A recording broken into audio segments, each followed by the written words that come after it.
এক লোক বায়াত হয়েছে, তো জিকির ফিকির করে, তাকে বলে তুমি হালাল খাদ্য খাও, হালাল খাদ্য খেলে তাহলে তোমার সব সহজ হইব।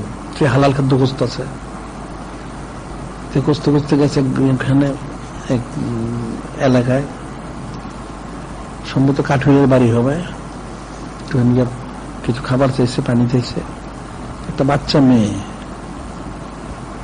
তারা পানি দিছে, খাবার দিছে, তো সে কেমন যেন করতেছে। তুমি এটা বলতে কি করেন এটা? কেন আগে তুমি বুঝবা না কেন? বলেন কি করেন? অমুক সমুদ্রের মধ্যে একটা জাহাজ ডুবতেছিল, এটা আমি তোলার চেষ্টা করছি, আমরা একটা ফাঁসেক দেখা না ফরমান। ওই মেয়েটা বলছে আমি একটা ফাঁসেক, একটা না ফরমান। আপনি ওই যে জাহাজটা যে ডুবতেছে, কেন ডুবতে জানেন না? এই জাহাজের লোকগুলো ডাকাতি করতে যেতেছিল, তার মেয়ে ডুব তুলতেছেন কেন? সে খাবার চেয়েছে, খাবার দিচ্ছে, আমি সে মানে কিছু করতেছে আর কি। তো মেয়েটা বলতেছে বাচ্চা মেয়ে, আপনি কি করেন এগুলি? কেন তুমি বাচ্চা মেয়ে, তুমি এটা বুঝবো না কেন? বুঝবো না কেন? বলেন কি করেন, আপনি কি করতেছেন এগুলি? কেন? ওই যে সমুদ্রের মধ্যে একটা জাহাজ ডুবতেছিল, এটা আমি তোলার চেষ্টা করতেছি। একটা ফাঁসে, একটা নাফরমান, আপনি একটা নাফরমান, আপনি আল্লাহ পাক ওনার হুকুমের খেলাফ কাজ করতেছেন আপনি। তার মানে ওই জাহাজ দিয়ে ডাকাতরা যেতেছে ডাকাতি করার জন্য, আপনি এটা ডাকাত আল্লাহ পাক গজব ডুবে দিতেছে, আপনি এটা পিছনে গেছেন কেন? ওই লোক যে তাজ্জব হয়ে গেছে, তুমি ছোট মেয়েটা জানলা কেমনে, তুমি দেখলা কেমনে, বুঝো কেমনে? আমরা এমনি বুঝি। সে কি জানি কি করছে, একটা জাহাজ উঠতে সাহায্য করতেছে, কিন্তু আপনি একটা নাফরমান দেখা যায়, একটা ফাঁসেক, আপনি আল্লাহ পাক ওনার বিরুদ্ধে কাজ করতেছেন। ওই জাহাজে ডাকাতরা যেতেছে ডাকাতি করার জন্য, আল্লাহ পাক গজবে ডুবে দিতেছেন, আপনি তোলার চেষ্টা করতেছেন, আপনি জানেন না কেন ডুবে দিচ্ছে। বুঝতে পারছো কথাটা? এখন এখানে যে গজব গুলি আছে, তুমি বলো গজব দূর করে দেন, তো গজব দূর করে দিতে তুমি বলতেছো দূর করবে কেমনে? তাহলে তুমি বিরুদ্ধে গেলে গিয়া।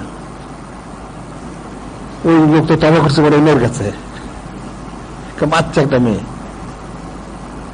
কেমন 5-7 বছর একটা মেয়ে।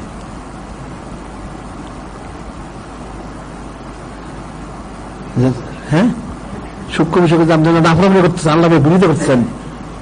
কি বিরোধিতা করছে? পানি চলতে হচ্ছে, টাকাই তোর দলগুলি। তুমি ডুবতে দেখলা, এটা জাহাজে কারা ছিল তুমি দেখলাম না? আল্লাহ তো গজব তো ডুবেই দিচ্ছেন, তুমি গজবে বুঝলা না, তুমি গজবের বিরোধিতা করতেছ, তোমার কি গজব করবো? ওকে তো অনেক আছে এরকম, তো মানুষ বুঝবো কোনটা?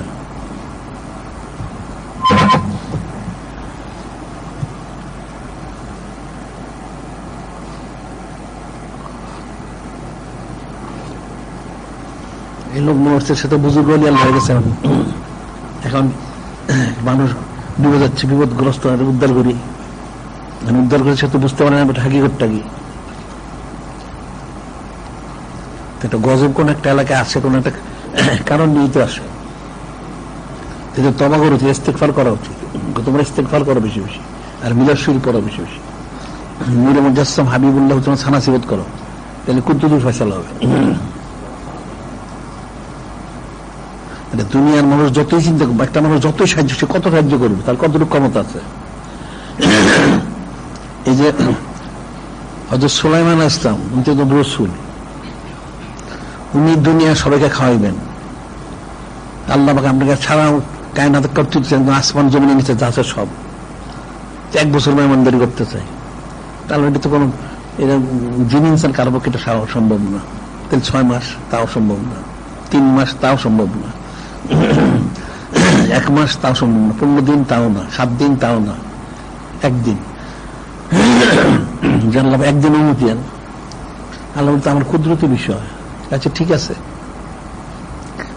করতে দিলে 1 দিন দেওয়া হলো, 1 বছর পরে 1 বছর সময় দেওয়া হলো, এর মধ্যে আপনি খাবার জমা করেন। তো অনেক বড় জমিন, সারা পৃথিবীতে খালি, তুমি সমস্ত জিন ইনসান সবাইকে বলছো তোমার খাবার এনে জমা করা হয়নি, যত খাবার তুমি নষ্ট হও দিনে, সব বাতাসকে প্রবাহিত হও, সব ঠিকঠাক রাখো, ঠিক আছে।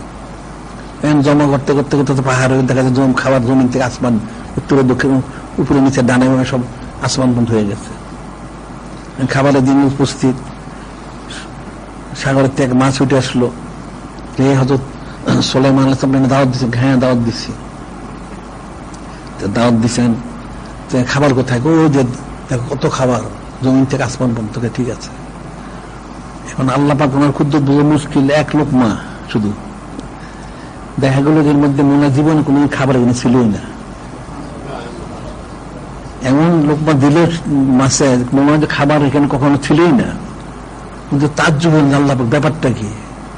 আল্লাহ আমার কুদরতি বিষয়। মাছ বললো যে আমি হে হযরত সুলাইমান, আমি প্রতিদিন 3 লোকমা খাই, আর 2 লোকমা কই, আর সমস্ত সৃষ্টি অপেক্ষমান।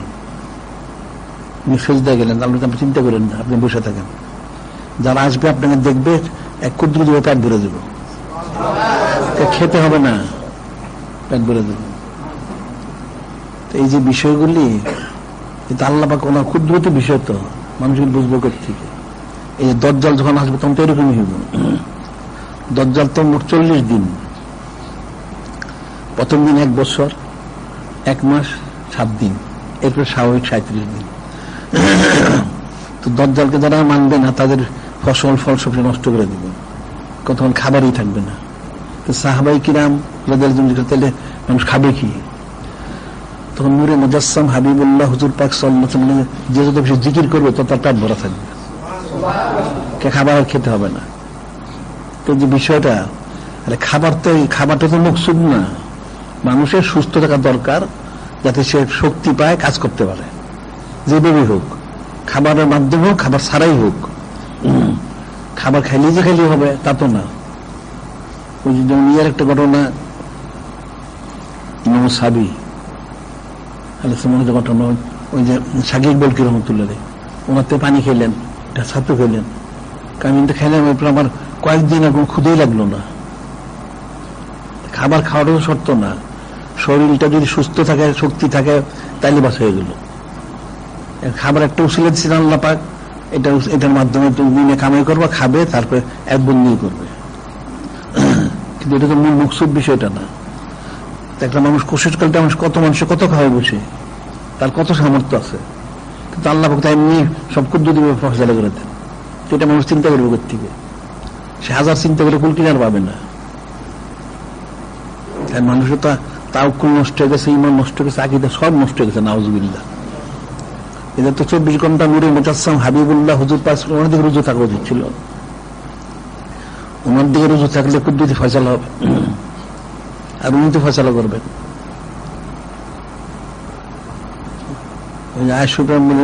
আল্লাহ খায়রুন হাফিজাহু ওয়া আরহামুর রাহিমিন, রাসূলুল্লাহ সাল্লাল্লাহু আলাইহি ওয়াসাল্লাম খায়রুন হাফিজাহু ওয়া রাহমাতুল লিল আলামিন। নূরে মুজাসসাম হাবিবুল্লাহ হুজুর পাক উনি তো হেফাজতকারী। ওই হাদিসে বলছেন না, ইনাসাবকা দুন ফাদাওয়াতু কাশওয়ানকা, তুমি কোন মুসিবত বললে আমি স্মরণ করে দিব, যদি সে স্মরণ করার মতো করতে তাহলে সে পাবে না কেন? বিষয়গুলি তো অনেক কঠিন।